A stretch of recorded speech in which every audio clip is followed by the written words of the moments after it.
there's I'm sorry guys, I'm a little frustrated, to say the least. There's very few things that grinds so much on, I think, we as humans, as someone that has no moral authority over you and yet proceeds to preach to you about what you're supposed to do. It's one of the reasons that when a minister or a preacher is caught out for, something like adultery or breaking the law, it sort of sparks this incredible anger and frustration within us as people, because this man spent most of his life telling us what we aren't supposed to do and what we shouldn't be doing, whilst they themselves were actually doing all of the things that they said we should not be doing. Now, people are people, right? We're all human. We all make mistakes, and it's possible to come back from those mistakes. But what makes this particular story even more frustrating is that this is a man, the president of South Africa, that himself is currently involved in corruption scandals. Phala comes to mind, that he's never answered for. In fact, he's never even spoken or presented evidence that suggests that he isn't corrupt, number one. This is a man that oversees one of the most corrupt organizations, I think, worldwide. I think there's mafia organizations that look at the ANC and go, whoa, they're quite criminal, aren't they? Right? Like, they're looking to the ANC for inspiration on just what do we do? How do we become as criminal as they are? And he dares to make a post. I'm going to call it a post because it's little more than just a bunch of drivel. But this happened yesterday morning, where he decided to put out this letter to the public, preaching to us about how important corruption and fighting corruption actually is in our country. You're not going to like this. It's going to suck, but here we are. Okay, so it starts with the normal drivel, dear South Africans. The report includes a recommendation to establish a permanent... Now, listen to this. I want you to listen to this. Just over a week ago, the National Anti-Corruption Advisory Council, or NACOC, handed over its final report at the conclusion of its 3-year term. Okay, so for 3 years, they've spent taxpayer money to figure out how to fight corruption. The council was set up in 2022 to guide the implementation of the national corruption strategy and to strengthen the state's anti-corruption architecture. So what did it find? The report includes a recommendation to establish a permanent, independent, overarching anti-corruption body. Let this sink in. The anti-corruption body that was founded and started in 2022 has found, as part of its report of fighting corruption, that it is important to establish a new body as the one that they were, but this time permanently, to figure out how to fight corruption. Their job was to fight corruption. And their answer, we need an organization to fight corruption. And it's like, oh, well, what the hell were you guys doing? Like, I don't understand. Okay, so the council recommends that this body be known as the Office of Public Integrity and Anti-Corruption. You have to know, when it comes to government, the name is almost always the opposite of what it does. When governments release bills, for example, or propose legislation, they'll oftentimes give it a name that is the opposite of what the bill actually achieves to do.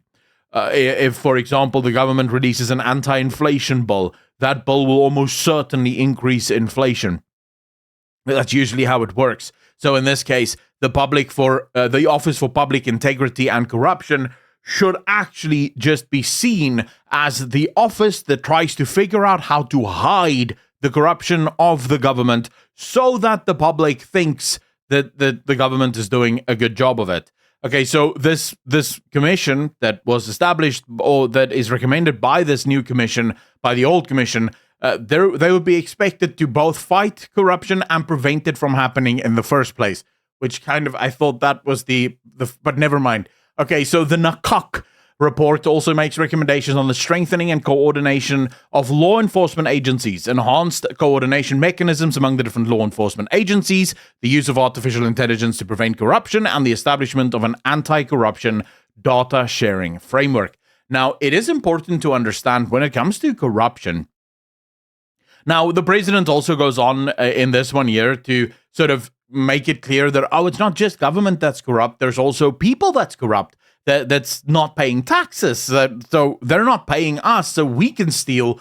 They're stealing our money that we wanted to steal in the first place. That's, of course, a problem for the president, because if people are stealing the government's money, how will the government steal the money? Right? So you can imagine this is why they're seriously serious about fighting the corruption of the private sector so that they can steal more money for themselves. This makes sense. If you think like the ANC, you will understand this. But of course, this didn't start with him. And I think it's super important that people understand this. This problem did not start with Cyril Ramaphosa. Cyril Ramaphosa, being a weak and terrible president, which he is not the reason the ANC is the way that it is. This started all the way back in 1995 already with the first big corruption scandal, then under Nelson Mandela, where Winnie Mandela gave a contract to Serafina, if I remember correctly. I think it was called Serafina.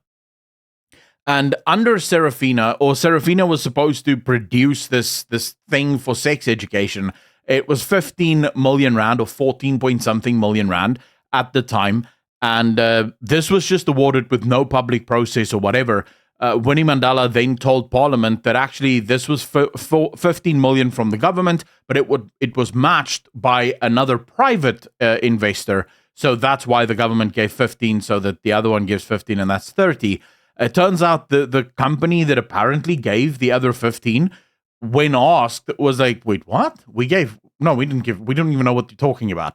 So she just lied to Parliament, and Nelson Mandela completely hid it. Why? To protect the ANC. You see, this is the problem with power. Power attracts corruption. So it's incredibly important when you are in politics to be incredibly principled. You have to stamp out corruption before it even takes hold. Because now, Winnie Mandela has a skeleton in her closet. She made a mistake, and Mandela protected her.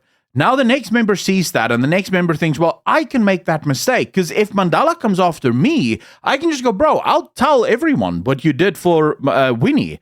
And Mandela's sort of hands are tied. But then this creates a new skeleton. And so eventually the entire organization becomes so corrupt that it just breaks out. For example, many people now think that the country is more corrupt than ever. And when you actually look at the data, it's not entirely true, but it's also not untrue. It sort of shows that it's not changed much. And this is just looking at the number of audits and the clean audits that they have found, right? And if you look at that, you'll see the number of clean audits from 2018, 2019, they had 177 audits that they had findings, right? There were findings of irregularities that happened there. Then you have 164 of irregularities and 168. So you can clearly see it's not really changing. The corrupt is still corrupt and they remain corrupt. The difference is that it's become a lot more mainstream. And so what's happened is, in the past, where a lot of members might steal a 15 million year, maybe a 20 million year, now they're stealing 100 million, 200 million. So it's becoming a lot harder to hide the levels of corruption, because it's become a lot more it's permeated now throughout the entirety of the organization. And because everyone is stealing now, you just lose track of what you need to hide. And this is ultimately what the president is saying in this letter. This office isn't to fight corruption. This office is to figure out, how do we hide this corruption? How do we make sure that the public doesn't find out about our levels of corruption? You have this, for example, when Nelson Mandela bailed out Jacob Zuma when he was on the verge of bankruptcy, again, as a result of incredible corruption. He would, of course, become one of the most corrupt presidents in the history of South Africa. You have South African taxpayers that have lost about 521 billion rand just bailing out corrupt and mismanaged SOEs. That's the money that we know of. We have thus far bailed out at the tune of 521 billion rand. And that's just the money we know of. That's not the money that we don't know about, because the media oftentimes shows that they don't really care about that. But when you look, for example, here, the number of public entities, and this is from OTA, the number of public entities has ballooned from 100 to 279 public entities now between 1999 and 2019. And OTA urges Treasury to evaluate, doesn't even matter. These are SOEs, right? State-owned enterprises. We've gone from 100 to 279, and the government now wants to create a new one for electricity. And every single one of these SOEs is basically just a vehicle for the government to steal money. When you look, for example, I asked Grok to just give me a short list of the ministers in presidency. Our president just wrote a letter talking and preaching to us about how bad corruption is. But when you just look at his own ministry, right, the people that he elected as ministers, you have Thembi Simelane, currently accused, the Minister of Human Settlements, under criminal investigation for corruption related to the VBS Mutual Bank scandal.